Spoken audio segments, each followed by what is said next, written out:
레위기 14장. 주님께서 모세에게 말씀하셨다. 다음은 악성 피부병에 걸린 환자를 정하게 하는 날에 지켜야 할 규례이다. 사람들이 악성 피부병에 걸린 환자를 제사장에게로 데려가면 제사장은 진 바깥으로 나가서 그를 살펴보아야 한다. 그 환자의 악성 피부병이 나았으면 제사장은 사람들을 시켜서 그 환자를 정하게 하는 데 쓸 살아있는 정한새 2마리와 백향목 가지와 홍색 털실 한 뭉치와 우슬초 한 포기를 가져오게 한다. 그리고 제사장은 사람들을 시켜서 그 2마리 새 가운데서 한 마리를 잡아서 생수가 담긴 오지 그릇에 담게 한다. 그렇게 한 다음에 제사장은 백향목 가지와 홍색 털실 한 뭉치와 우슬초 한 포기와 그리고 그 살아있는 나머지 새를 가져다가 생수가 섞인 죽은 새의 피에 찍어서 악성 피부병에 걸렸다가 정하게 된 그 사람에게 7번 뿌린다. 그런 다음에 제사장은 그에게 정하다고 선언하고 살아있는 새는 들판으로 날려보낸다. 정하다는 선언을 받은 그 사람은 옷을 빨고 털을 모두 밀고 물로 목욕을 하면 정하게 된다. 그리고 진으로 돌아온 뒤에 그는 이래 동안 장막 바깥에서 살아야 한다. 이래째 되는 날에 그는 다시 털을 모두 밀어야 한다. 머리카락과 수염과 눈썹까지 털을 다 밀어야 한다. 그런 다음에 옷을 빨고 물로 목욕을 하면 그는 정하게 된다. 8일째 되는 날에 그는 흠없는 순양 2마리와 흠없는 1년 된 어린 암양 1마리와 곡식 제물로 바칠 기름 섞은 고운 밀가루 10분의 3 에바와 기름 1록을 가져와야 한다. 그를 정하게 할 제사장은 정하게 되려는 그 사람을 그 제물들과 함께 회막 어귀 주 앞에 세운다. 제사장은 순양 1마리를 끌어다가 그것을 기름 1록과 함께 속건 제물로 바치는데 그것은 주 앞에서 흔들어 바치는 제물이므로 제사장은 그것들을 흔들어야 한다. 제사장이 그렇게 하고 나면 정하게 되려는 그 사람이 속죄 제물과 번제물을 잡는 바로 그 장소 곧 거룩한 곳에서 나머지 순양 1마리를 잡는다. 속건 제물은 속죄 제물과 마찬가지로 제사장의 몫이 된다. 그것은 가장 거룩한 것이다. 제사장은 속건 제물의 피를 받아다가 정하게 되려는 사람의 오른쪽 귓불과 오른손 엄지와 오른발 엄지에 발라야 한다. 그런 다음에 제사장은 기름 1록에서 얼마를 덜어 왼손 바닥에 붓고 오른쪽 손가락으로 왼손 바닥에 부은 기름을 찍어 그 손가락에 묻은 기름을 주 앞에서 7번 뿌린다. 그리고 제사장은 손바닥에 남아있는 기름을 정하게 되려는 그 사람의 오른쪽 귓불과 오른손 엄지와 오른발 엄지에 이미 발라놓은 속건 제물의 피 위에 덧바른다. 그리고 나머지 기름, 곧 제사장의 손바닥에 남아있는 기름은 정하게 되려는 사람의 머리에 바른다. 그리고 나서 제사장은 주 앞에서 그 사람의 죄를 속하여 주어야 한다. 부정한 상태에서 이제 정하게 되려는 그 사람의 죄를 속하여 주려고 제사장은 속죄 제물을 바친다. 그렇게 한 다음에 정하게 되려는 그 사람이 번제물을 잡으면 제사장은 번제물과 곡식 제물을 제단에 바친다. 이렇게 하여 제사장이 그의 죄를 속하여 주면 그는 정하게 된다. 그러나 가난해서 그렇게 많은 것을 바칠 수 없는 사람이 자기의 죄를 속하려 할 때에는 그는 제사장이 흔들어 바칠 속건 제물로는 순양 1마리를 가져오고 곡식 제물로 바칠 기름으로 반죽한 고운 밀가루는 10분의 1 에바만 가져오면 된다. 기름은 마찬가지로 1록이다. 힘이 닿는 대로 산비둘기 2마리나 집비둘기 새끼 2마리를 가져다가 1마리는 속죄 제물로 다른 1마리는 번제물로 바치면 된다. 8일째 되는 날에 그는 정하게 되려고 바치는 이 모든 제물을 제사장에게로 곧 회막 어귀의 주 앞으로 가져와야 한다. 그러면 제사장은 속건 제물로 바칠 순양과 기름 1록을 받아다가 주에게 흔들어 바치는 제물로 그것들을 흔들 것이다. 그런 다음에 제물을 바치는 사람이 속건 제물인 양을 잡으면 제사장은 속건 제물의 피를 받아다가 정하게 되려는 사람의 오른쪽 귓불과 오른손 엄지와 오른발 엄지에 바른다. 또 제사장은 기름 얼마를 왼손 바닥에 붓고 오른쪽 손가락으로 왼손 바닥에 부은 기름을 조금 찍어 주 앞에서 7번 뿌린다. 또 제사장은 손바닥에 남아있는 기름을 정하게 되려는 사람의 오른쪽 귓불과 오른손 엄지와 오른발 엄지, 곧 속건 제물의 피를 바른 바로 그곳에 덧바른다. 제사장이 손바닥에 남아있는 기름은 정하게 되려는 사람의 머리에 바른다. 이렇게 하는 것은 제사장이 주 앞에서 그의 죄를 속하여 주려고 할 때 하는 것이다. 제사장이 이렇게 하고 나면 정하게 되려는 그 사람은 자기의 힘이 닿는 대로 가져온 산비둘기나 집비둘기 새끼 가운데서 힘이 닿는 대로 한 마리는 속죄제물로 다른 한 마리는 번제물로 곡식제물과 함께 바친다.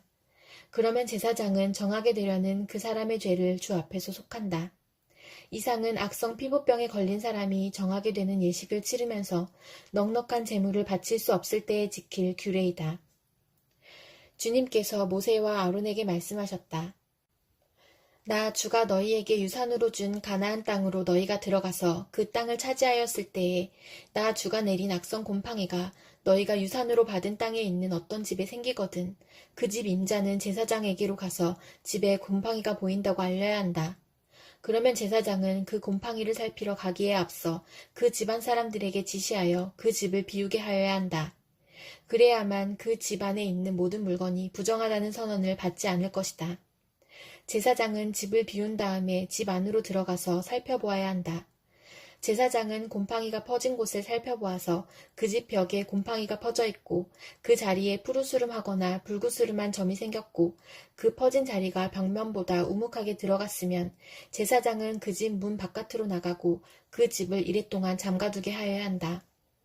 이래째 되는 날에 제사장이 다시 가서 보고 그 곰팡이가 그 집 벽에 퍼졌으면 제사장은 사람들에게 지시하여 곰팡이가 묻은 돌을 빼내서 마을 바깥에 부정한 곳에 버리도록 하여야 한다.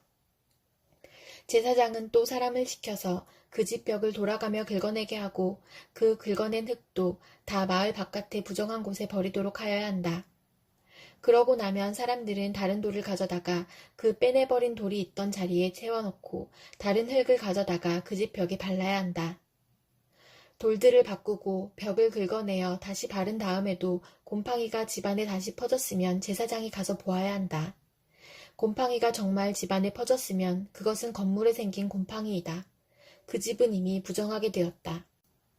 집 임자는 그 집을 헐고 돌과 제목과 집 건물의 흙을 모두 다 마을 바깥의 부정한 곳에 내다버려야 한다. 특히 그 집을 잠가둔 동안 그 집에 들어간 사람은 그날 저녁 때까지 부정하다.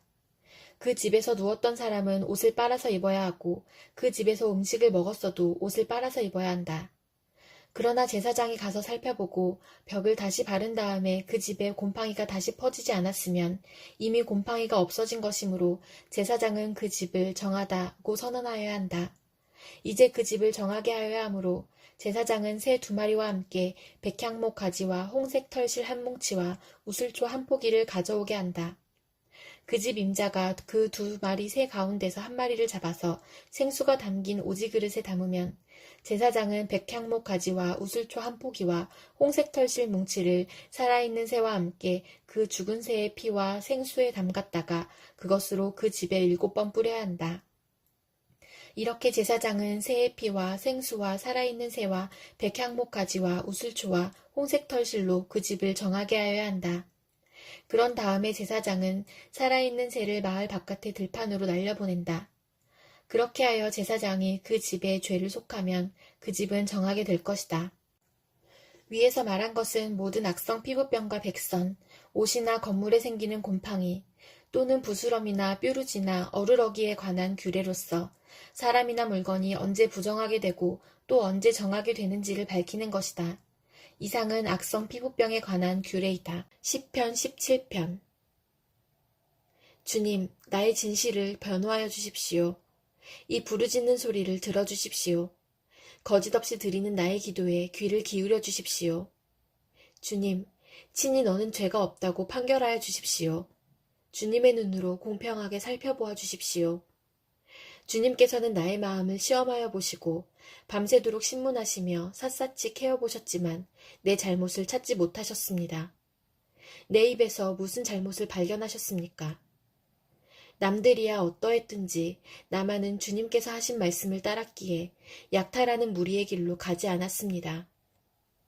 내 발걸음이 주님의 발자취만을 따랐기에 그 길에서 벗어난 일이 없었습니다.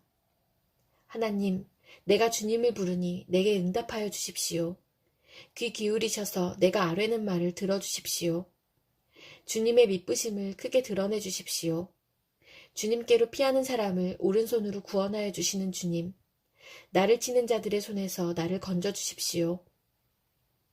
주님의 눈동자처럼 나를 지켜주시고 주님의 날개 그늘에 나를 숨겨주시고 나를 공격하는 악인들로부터 나를 지켜주십시오. 나의 생명을 노리는 원수들이 나를 둘러싸고 있습니다. 그들의 몸뚱이는 기름기가 번드르르 흐르고 그들의 입은 오만으로 가득 차 있습니다.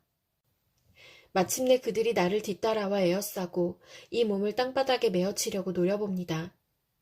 그들은 찢을 것을 찾는 사자와 같고 숨어서 먹이를 노리는 기운 센 사자와도 같습니다. 주님 일어나십시오. 그들을 대적하시고 굴복시키십시오. 주님께서 칼을 드셔서 악인에게서 나의 생명을 구하여 주십시오. 주님, 이 세상에서 받을 몫을 다 받고 사는 자들에게서 나를 구해 주십시오. 주님께서 몸소 구해 주십시오. 그들은 주님께서 쌓아두신 재물로 자신들의 배를 채우고 남은 것을 자녀에게 물려주고 그래도 남아서 자식의 자식들에게까지 물려줍니다. 나는 떳떳하게 주님의 얼굴을 뵙겠습니다. 깨어나서 주님의 모습 배울 때에 주님과 함께 있는 것만으로도 내게 기쁨이 넘칠 것입니다. 잠언 28장. 악인은 뒤쫓는 사람이 없어도 달아나지만 의인은 사자처럼 담대하다. 나라의 반역이 일면 통치자가 자주 바뀌지만 슬기와 지식이 있는 사람이 다스리면 그 나라가 오래간다. 가난한 사람을 억압하는 가난한 사람은 먹거리를 남김없이 쓸어버리는 폭우와 같다. 율법을 버린 사람은 악인을 찬양하지만 율법을 지키는 사람은 악인에게 대항한다. 악한 사람은 공의를 깨닫지 못하나 주님을 찾는 사람은 모든 것을 깨닫는다. 부유하나 구부러진 길을 가는 사람보다는 가난해도 흠없이 사는 사람이 낫다. 슬기로운 아들은 율법을 지키지만 먹기를 탐하는 사람들과 어울리는 아들은 아버지에게 욕을 돌린다. 높은 이자로 재산을 늘리는 것은 마침내 가난한 사람들에게 은혜로 베풀어질 재산을 쌓아두는 것이다. 귀를 돌리고 율법을 듣지 않으면 그의 기도마저도 역겹게 된다.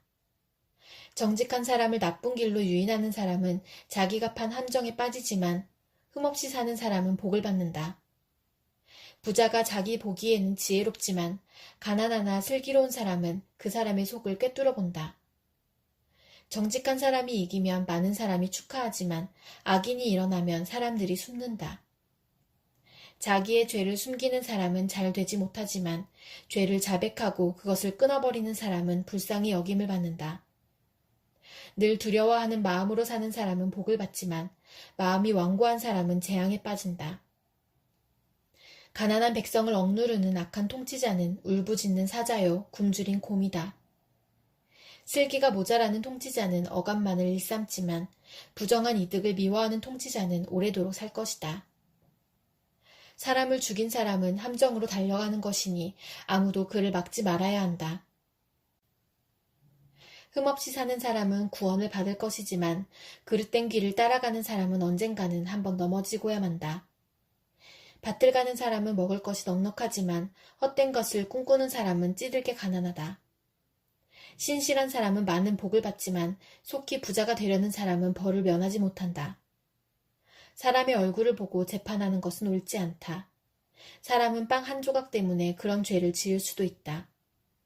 죄악의 눈이 어두운 사람은 부자가 되는 데에만 바빠서 언제 궁핍이 자기에게 들이닥칠지를 알지 못한다. 아첨하는 사람보다는 바르게 꾸짖는 사람이 나중에 고맙다는 말을 듣는다. 자기 부모의 것을 빼앗고도 그것이 죄가 아니라고 하는 사람은 살인자와 한패이다. 욕심이 많은 사람은 다툼을 일으키지만 주님을 의뢰하는 사람은 풍성함을 누린다. 자기의 생각만을 신뢰하는 사람은 미련한 사람이지만 지혜롭게 사는 사람은 구원을 받는다. 가난한 사람을 도와주는 사람은 모자라는 것이 없지만 그를 못 본 채 하는 사람은 많은 저주를 받는다.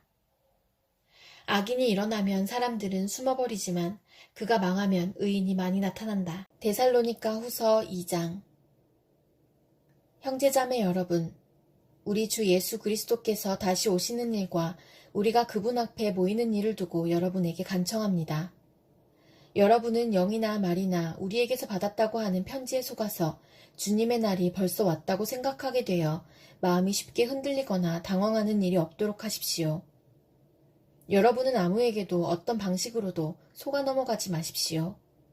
그날이 오기 전에 먼저 믿음을 배신하는 일이 생기고 불법자, 곧 멸망의 자식이 나타날 것입니다. 그는 신이라고 불리는 모든 것이나 예배의 대상이 되는 모든 것에 대항하고 그들 위로 자기를 높이는 자인데 하나님의 성전에 앉아서 자기가 하나님이라고 주장할 것입니다. 내가 여러분과 함께 있을 때에 이런 일을 여러분에게 거듭 말했다는 것을 기억하지 못합니까? 여러분이 아는 대로 그 자가 지금은 억제를 당하고 있지만 그의 때가 오면 나타날 것입니다. 불법의 비밀이 벌써 작동하고 있습니다. 다만 억제하시는 분이 물러나실 때까지는 그것을 억제하실 것입니다. 그때의 불법자가 나타날 터인데 주 예수께서 그 입김으로 그를 죽이실 것이고 그 오시는 광경의 광채로 그를 멸하실 것입니다.